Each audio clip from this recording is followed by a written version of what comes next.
नमस्कार। इस वक्त के बुलेटिन में आप सभी का बहुत स्वागत है। आपके साथ मैं हूं नीतू गौरकिला। फटाफट नजर डालेंगे आज की कुछ खास खबरों पर। देश के प्रधानमंत्री नरेंद्र मोदी आज कृषि अर्थशास्त्रियों के 32वें सम्मेलन का उद्घाटन करने वाले हैं। ये अंतर्राष्ट्रीय सम्मेलन है और इस सम्मेलन में 75 देशों के जो प्रतिनिधि हैं वो हिस्सा लेंगे। प्रधानमंत्री नरेंद्र मोदी शनिवार को कृषि अर्थशास्त्रियों के 32वें अंतर्राष्ट्रीय सम्मेलन यानी कि ICI का उद्घाटन करेंगे। भारत में इस सम्मेलन का उद्घाटन 65 वर्षों के बाद हो रहा है। इसमें डिजिटल कृषि और सतत कृषि खाद्य प्रणालियों का प्रदर्शन किया जाएगा। इसका उद्देश्य अनुसंधान संस्थानों और विश्वविद्यालयों के बीच साझेदारी को मजबूत करना है, राष्ट्रीय और वैश्विक दोनों स्तरों पर नीति निर्माण को प्रभावित करना और डिजिटल कृषि को और टिकाऊ कृषि खाद्य प्रणालियों में प्रगति सहित भारत की कृषि प्रगति को प्रदर्शित करना है।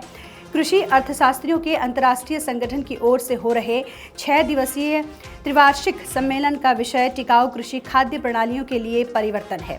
प्रधानमंत्री कार्यालय की ओर से जारी बयान के मुताबिक सम्मेलन में लगभग 75 देशों के 1000 प्रतिनिधि भाग लेंगे।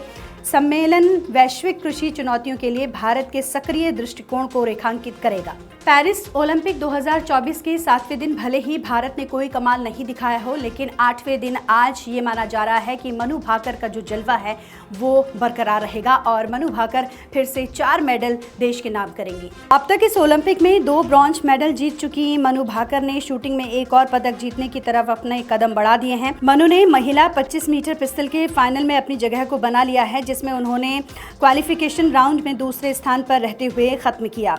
भारत का पेरिस ओलंपिक 2024 में 8वें दिन के शेड्यूल को देखा जाए तो उसमें आज ज़्यादा इवेंट्स में एथलीट हिस्सा लेते हुए दिखाई नहीं देंगे। इसके बावजूद सभी की नज़रें महिला 25 मीटर पिस्टल के मेडल इवेंट पर टिकी रहने वाली हैं, जिसमें मनु भाकर एक्शन में दिखाई देंगी।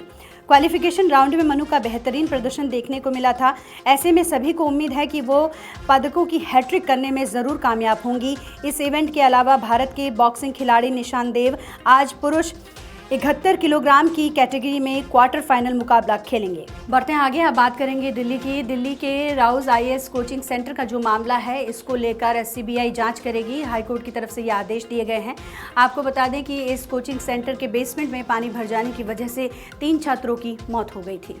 इस पूरे हादसे की जांच दिल्ली हाईकोर्ट ने CBI को सौंप दी है। जांच की निगरानी सेंट्रल विजिलेंस कमेटी के अधिकारी करेंगे। कोर्ट ने कहा कि लोगों को जांच पर शक न हो, साथ ही सरकारी कर्मचारियों के भ्रष्टाचार में शामिल होने से जांच प्रभावित ना हो, इसलिए ये फैसला लिया गया है। कोर्ट ने निर्दोष SUV ड्राइवर को अरेस्ट करने पर पुलिस को फटकार भी लगाई है। कोर्ट ने कहा कि आप सड़क पर जा रहे किसी व्यक्ति को कैसे अरेस्ट कर सकते हैं, आपको माफ़ी मांगनी चाहिए। अगर आप किसी निर्दोष को गिरफ्तार करते हैं और दोषी को छोड़ देते हैं तो ये दुख की बात है। अच्छा हुआ आपने पानी का चालान नहीं काटा। कोर्ट की फटकार के बाद दिल्ली पुलिस ने माफ़ी मांगी। बढ़ते हैं आगे। अब बात करेंगे हिमाचल की। कुल्लू, मनाली और शिमला के साथ साथ मंडी में जिस तरीके से बादल फटा और यहाँ पर सैलाब देखने को मिला। आपको बता दें कि इस पूरे घटनाक्रम में कई लोगों की अब तक जान चली गई है और यहाँ पर जो पुनर्निर्माण का काम है वो भी चल रहा है। हिमाचल प्रदेश में भारी बारिश ने तबाही मचाई है। राज्य के कई जिलों में बादल फटने से 8 लोगों की मौत हो गई। 50 से ज़्यादा लोग लापता हैं। मौसम विभाग ने राज्य के कई जिलों में भारी बारिश का अलर्ट जारी किया है। इसको लेकर स्थानीय प्रशासन चौकन्ना हो गया है। भारी बारिश के बाद से ऊंचाई वाले क्षेत्रों में भूस्खलन की घटनाएं बढ़ गई हैं। सभी पहाड़ी नदियां उफान पर हैं। पर्यटकों को भारी बारिश में बाहर न निकलने की सलाह दी गई है। राज्य के आपदा प्रबंधन विभाग के विशेष सचिव DC राणा ने बताया कि शिमला जिले के समेज क्षेत्र, रामपुर क्षेत्र, कुल्लू के बाघी पुल क्षेत्र और मंडी के पद्धार क्षेत्र में बादल फटने से व्यापक तबाही हुई है। 53 लोग लापता हैं। 6 शव बरामद किए गए हैं। 60 से ज़्यादा घर बह गए। कई गांव बाढ़ से बुरी तरह प्रभावित हैं।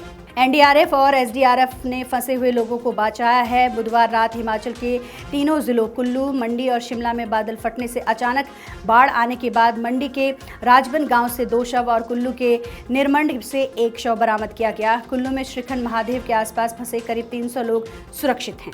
केरल के वायनाड में बादल फटने की वजह से तकरीबन 300 से ज़्यादा लोगों की मौत हो गई और कई लोग अभी भी लापता बताए जा रहे हैं। रेस्क्यू ऑपरेशन यहां पर किया जा रहा है। लेकिन इसी बीच एक खबर ये है कि इस पूरे घटनाक्रम में जो टीमें यहां पर रेस्क्यू में लगी हुई हैं उन्होंने मलबे में से 4 लोगों को जिंदा बाहर निकाला है। केरल के वायनाड में 29 और 30 जुलाई की रात 2 बजे से 4 बजे के बीच लैंडस्लाइड की 4 घटनाएं हुई थी। 4 गांव बह गए थे। हादसे के चौथे दिन सेना ने 4 लोगों को जिंदा निकाला। इसमें 2 महिला और पुरुष हैं। चारों एक ही परिवार के हैं। ये पदावेची कुन्नू में फंसे हुए थे। हादसे में बीती रात 11 बजे तक मरने वालों की संख्या 334 हो गई थी। 130 लोग अस्पताल में हैं, जबकि हादसे के 4 दिन बाद भी 206 लोग लापता हैं। सेना अब मोबाइल की लास्ट लोकेशन के हिसाब से लोगों को ढूंढने का काम कर रही है। आपको बता दें कि वायनाड के पूर्व सांसद राहुल गांधी ने इस लैंडस्लाइड को भयावह त्रासदी बताया। उन्होंने कहा कि राज्य में अब तक ऐसी घटना नहीं देखी गई है और इससे अलग तरीके से निपटना जाना चाहिए। राहुल ने आगे कहा कि कांग्रेस पार्टी यहां 100 से ज़्यादा घर बनाएगी। साथ ही अपने वायनाड लैंडस्लाइड का मुद्दा दिल्ली में उठाने की उन्होंने बात कही। ये थी वो अहम खबरें जिन पर पूरे दिन भर हमारी नज़र बनी रहेगी और इन खबरों से जुड़ी हुई अपडेट भी हम आप तक पहुँचाते रहेंगे।